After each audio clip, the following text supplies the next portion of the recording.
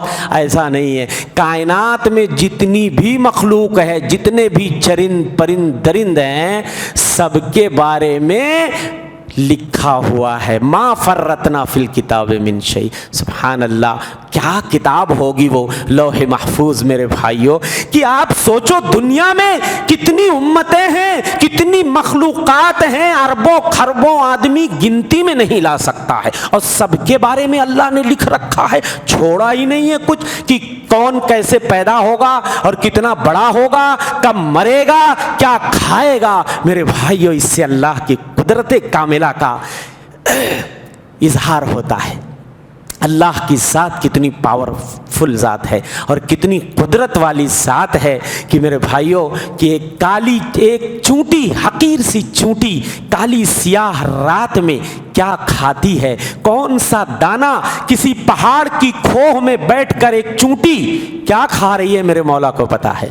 وہ چلتی ہے تو اس کے سرسراہٹ کو بھی وہ جان لیتا ہے، اور وہ کون سی غذا لے گئی ہے اپنے پیٹ میں وہ بھی جان لیتا ہے۔ کہیں رات کی تاریکی میں کسی درخت سے اگر ایک پتا بھی گرتا ہے تو میرا مولا اس کو بھی جان لیتا ہے۔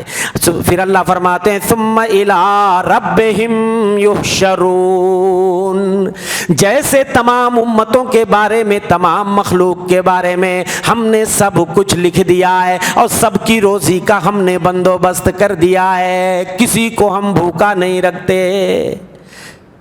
ایسے ہی سارے لوگوں کو ہم دوبارہ اٹھائیں گے۔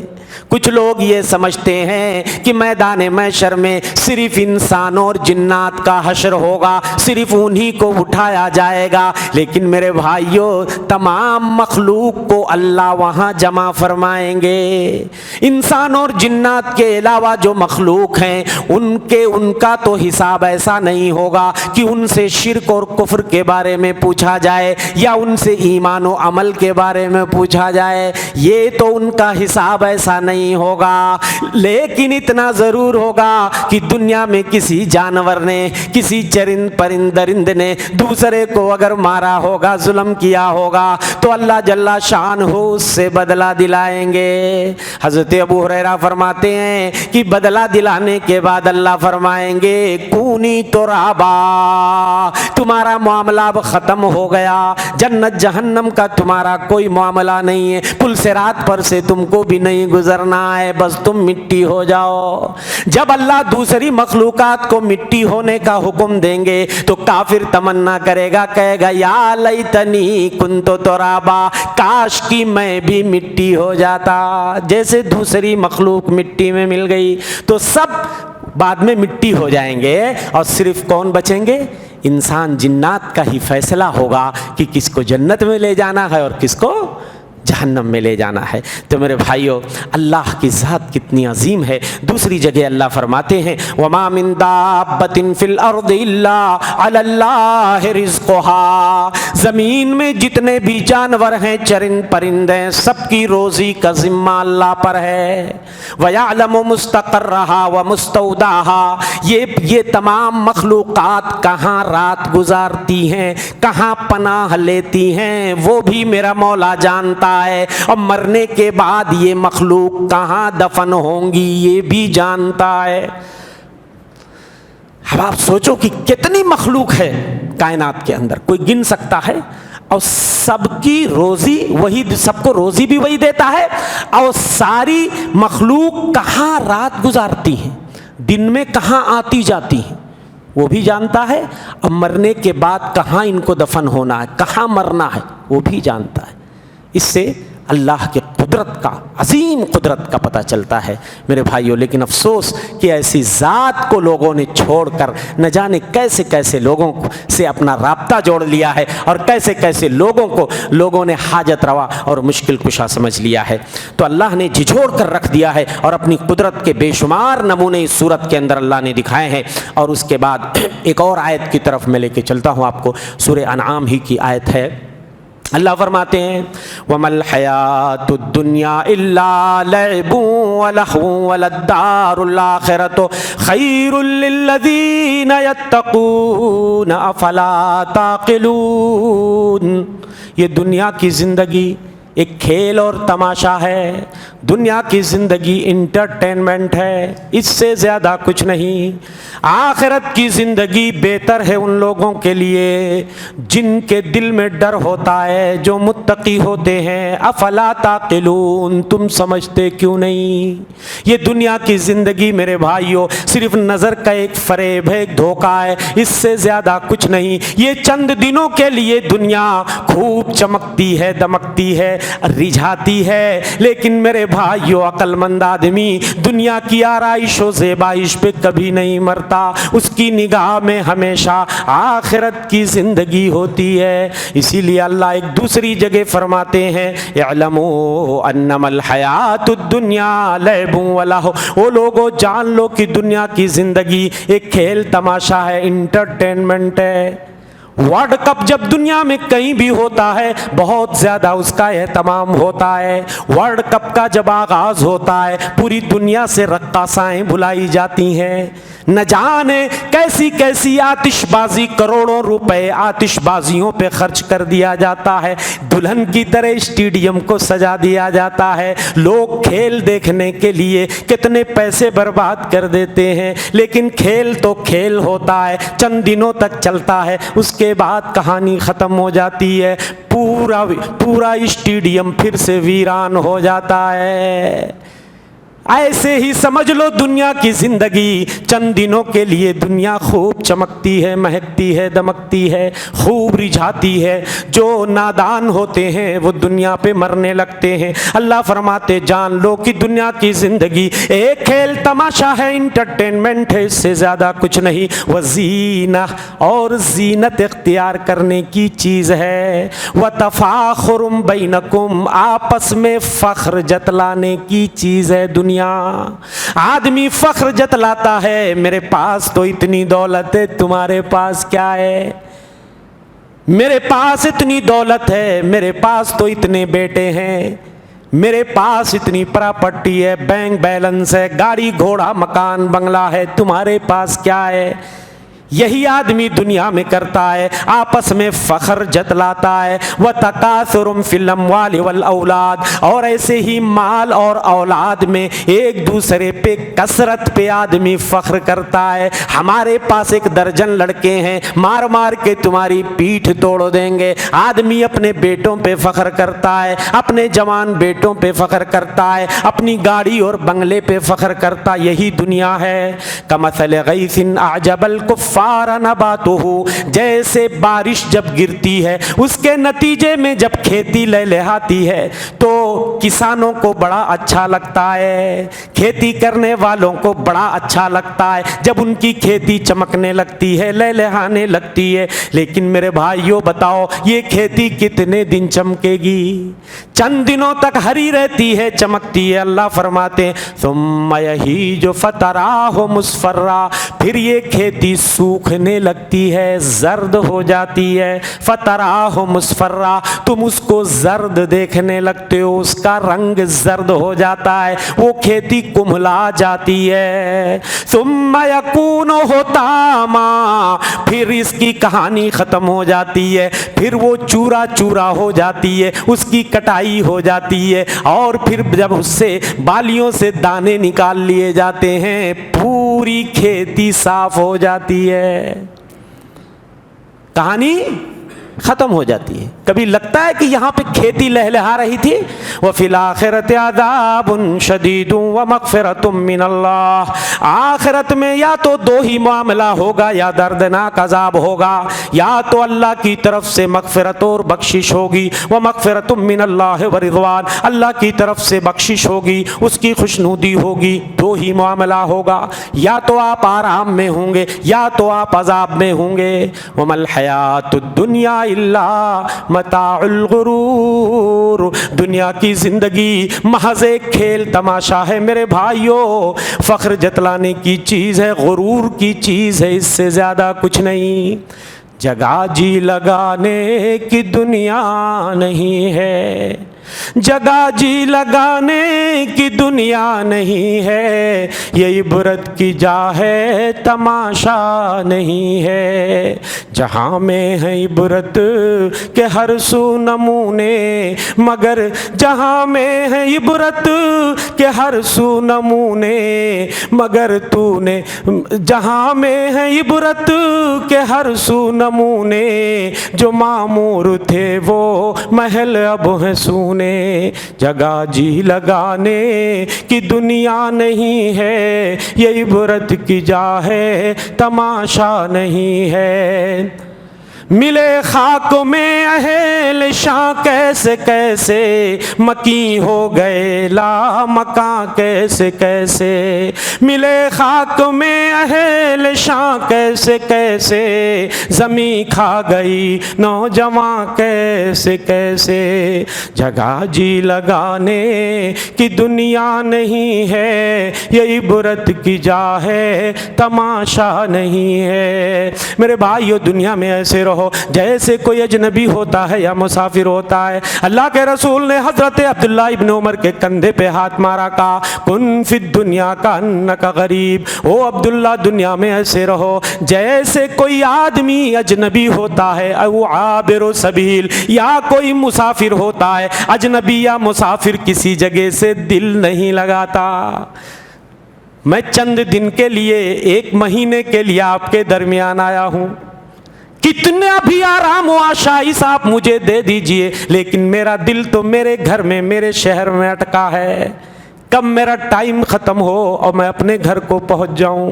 آپ کہیں بزنس کے لیے جاتے ہو تو آپ کا بھی دل آپ کے شہر کرنول میں اٹکا رہتا ہے، جیسے آپ کا کام ختم ہوتا بھاگ کے اپنے شہر میں آ جاتے ہو۔ ایسے دنیا میں رہو۔ حضرت عبداللہ ابن عمر فرمایا کرتے تھے، اذا اصبحت فلا تنتظر المساء، صبح کرو تو شام کا انتظار مت کرو، شام کرو تو صبح کا انتظار مت کرو۔ وخذ من صحتک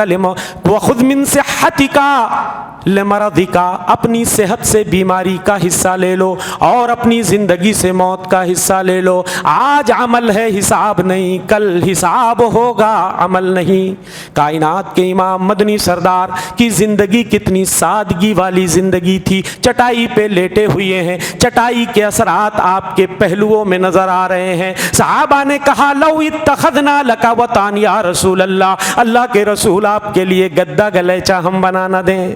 آپ کائنات کے امام ہیں، اللہ کے محبوب ہیں، چٹائی پہ سو رہے ہیں، آپ کے لیے کوئی گدا بنا دیتے ہیں، آپ آرام سے سوئیے۔ آپ نے فرمایا مالی وللدنیا، او لوگوں میں دنیا لے کے کیا کروں گا، انما مثلی و مثل الدنیا، میری اور دنیا کی مثال ایسے کمثل راکب استظل تحت شجرہ، اس شے سوار کی طرح جو کسی درخت کے نیچے اترتا ہے، سایہ حاصل کرتا ہے، ثم راہ و ترکہ، پھر وہاں سے چلا جاتا ہے۔ سوار آدمی، مسافر آدمی جب کہیں دھوپ لگتی ہے تو کیا ہوتا ہے، کسی درخت کے سائے تلے ٹھہرتا ہے، تھوڑی دیر آرام کرتا ہے، پھر وہاں سے چلا جاتا ہے۔ یہی مثال ہے۔ ایک بار حضرت عمر نبی کے گھر میں تشریف لائے، کائنات کے امام کے گھر کا جائزہ لیا، دیکھا تھوڑا سا جو رکھا ہوا ہے کونے میں، دو چمڑے لٹک رہے ہیں سر کے اوپر، دیکھا کہ کوئی خاص سامان تو نظر ہی نہیں آ رہا ہے کائنات کے امام کے گھر میں۔ ہاں، نہ کوئی صوفہ ہے، نہ کوئی گدا ہے، نہ کوئی خاص سامان ہے۔ رونے لگے حضرت عمر، کہنے لگے اللہ کے رسول صلی اللہ علیہ وسلم، میں سوچتا ہوں قیصر و کسریٰ جو اللہ کو نہیں مانتے ہیں، اتنی نعمتوں میں ہیں، اتنی نعمتوں میں ہیں، آپ تو اللہ کے محبوب ہیں اور آپ کے گھر کا یہ حال ہے، مجھے دیکھ کے برداشت نہیں ہو رہا۔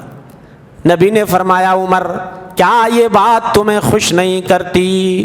یہ ساری چیزیں دنیا کی نعمتیں ان کے لیے دنیا میں ہیں، ہمارے لیے آخرت میں ہیں، ہمارے لیے اللہ نے آخرت میں تیار کر رکھے۔ ایک بار اللہ کے رسول صلی اللہ علیہ وسلم کا گزر ایک مری ہوئی کنکٹی بکری کے پاس سے ہوا، مری بھی ہے، کان بھی کٹا ہوا ہے۔ آپ نے فرمایا صحابہ سے، من یشتری ھذا منی بدرہم، ایک درہم میں اسے کون خریدے گا؟ صحابہ نے کہا اللہ کے رسول صلی اللہ علیہ وسلم یہ تو مری ہوئی ہے، اسے پیسہ دے کے کون خریدے گا؟ اگر یہ زندہ ہوتی تب بھی عیب دار تھی، اب تو یہ مری ہوئی ہے۔ آپ نے فرمایا لد دنیا اہون علی اللہ من ھذا علیکم، جتنی یہ بکری تمہاری نگاہوں میں حقیر ہے، دنیا اللہ کی نگاہ میں اس سے بھی زیادہ حقیر ہے۔ اور اگر دنیا کی کوئی حیثیت ہوتی اللہ کی نگاہ میں تو نبی کریم صلی اللہ علیہ وسلم فرماتے ہیں لو کانت الدنیا تعدل عند اللہ جناح بعوضہ، ایک مچھر کے پر کے برابر بھی اگر دنیا کی حیثیت ہوتی، ما سقا منہا کافرا شربۃ ماء، اللہ کسی کافر کو ایک گھونٹ پانی بھی دنیا سے نہیں پلاتا، لیکن کافروں کو بھی دے رہا ہے، وہ بھرپور دے رہا ہے، اس لیے کہ دنیا کو کوئی حیثیت ہی نہیں ہے۔ تو میرے بھائیوں، دنیا یہ دل لگانے کی یا بہت دیر تک ٹھہرنے کی جگہ نہیں، یہ عارضی ٹھکانہ ہے، تو ہمیں یہاں ایسے ہی رہنا ہے کہ جس طرح آدمی عارضی ٹھکانے پہ ٹھہرتا ہے۔ اس کے بعد اللہ فرماتے ہیں قُلْ لَا أَقُولُ عِنْدِي خَزَائِنُ اللَّهِ، اے نبی کہہ دیجئے کہ میں یہ نہیں کہتا کہ میرے پاس اللہ کے خزانے ہیں، میرے پاس خزانوں کی کنجیاں ہیں، میں یہ نہیں کہتا۔ اور ولا اعلم الغیب، اور نہ ہی میں غیب جانتا ہوں۔ ولا اقول لکم انی ملک، اور نہ ہی میں یہ کہتا ہوں کہ میں کوئی بادشاہ ہوں۔ ان اتبع الا ما یوحى الی، میں اسی کی پیروی کرتا ہوں جو میرے پاس وحی آتی ہے۔ قل هل يستوي الاعمى والبصير افلا تتفکرون، تو اے نبی کہہ دیجئے کیا اندھے اور بینے، دیکھنے والے اور نہ دیکھنے والے برابر ہو سکتے ہیں؟ افلا تتفکرون، تو تم غور کیوں نہیں کرتے؟ غیب کیا ہمارے نبی جانتے تھے؟ مسلمانوں کا ایک طبقہ ہے جو اس بات پہ اڑا ہوا ہے، ہمارے نبی کو اللہ نے غیب کی ساری چیزیں بتا دی تھی۔ دلیل میں کیا لاتے ہیں؟ وہ چیزیں لاتے ہیں کہ جو جبریل کے واسطے سے ہمارے نبی کو اللہ نے بتا دیا تھا، تو ہمارے نبی بتا دیتے تھے۔ بہت ساری غیب کی باتیں ہمارے نبی نے بتائی ہیں، جب جبریل آپ کو بتا دیتے تھے اور اللہ آپ کو باخبر کرتا تھا تو آپ بتا دیتے تھے۔ بہت ساری قیامت کی نشانیاں جیسا آپ نے بتائی ہیں ویسا ہو رہی ہیں، اس لیے کہ آپ کو بتایا گیا۔ نجاشی بادشاہ کی وفات حبش کے اندر ہوئی، ہمارے نبی کو مدینہ میں فوراً بتا دیا گیا، میسج آ گیا جبریل کے ذریعہ کہ بھئی حبش کا بادشاہ نجاشی مر گیا ہے، جنازے کی غائبانہ نماز پڑھی جائے گی، اور نبی نے پڑھی بھی۔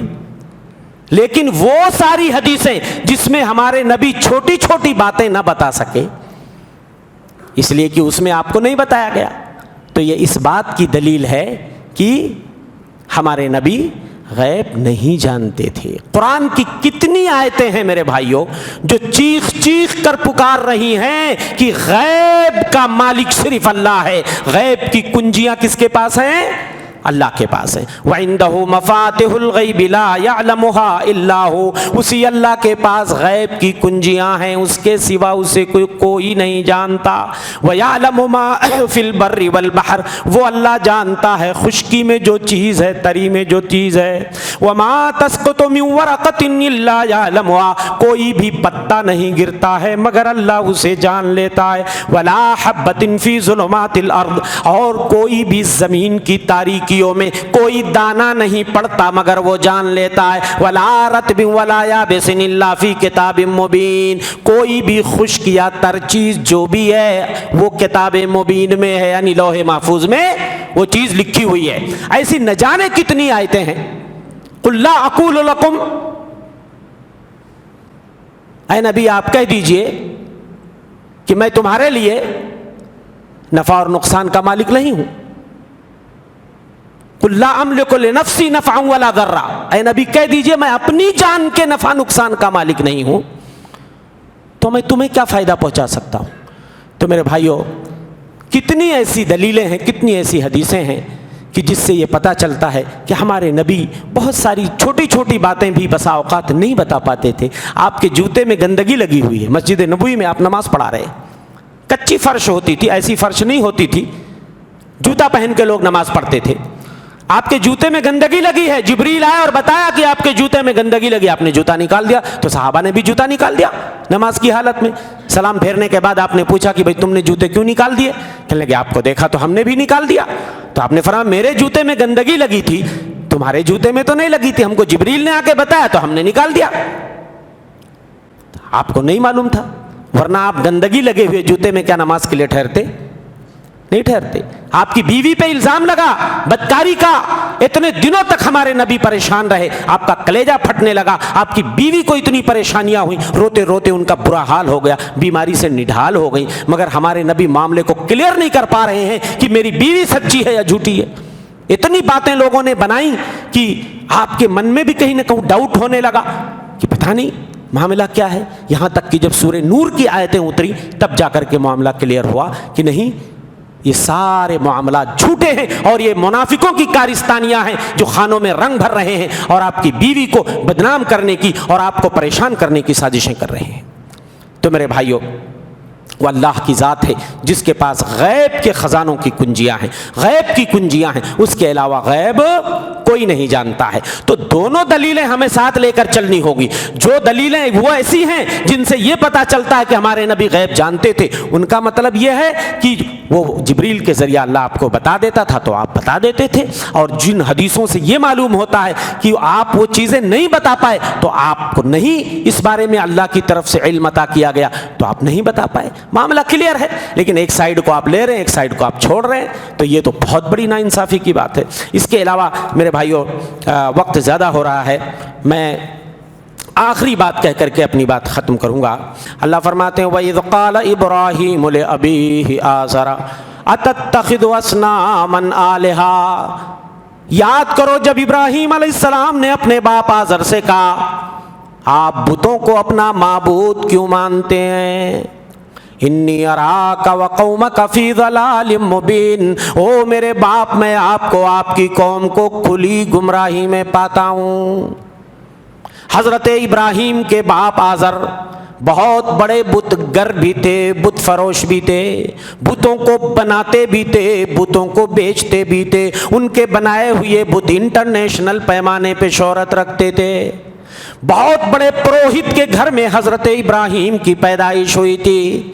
آپ چاہتے تو چپ مار کے بیٹھ جاتے، آپ کو وراثت اپنے باپ کی مل جاتی، آپ کو باپ کی گدی مل جاتی، لیکن اللہ نے آپ کو توحید کی دلیلیں ایسی سمجھائیں کہ حضرت ابراہیم نے نہ قوم قبیلے کی پرواہ کی، نہ اپنے باپ کی پرواہ کی، نہ حاکم وقت کی پرواہ کی، سب سے پنگا لینے کے لیے تیار ہو گئے۔ اپنے باپ کو کبھی سمجھا رہے ہیں، کبھی قوم قبیلے کو سمجھا رہے ہیں، کبھی بتوں کو توڑ رہے ہیں، کبھی بادشاہ سے مناظرہ کر رہے ہیں، مختلف چیلنجز کا سامنا حضرت ابراہیم اکیلے کر رہے ہیں۔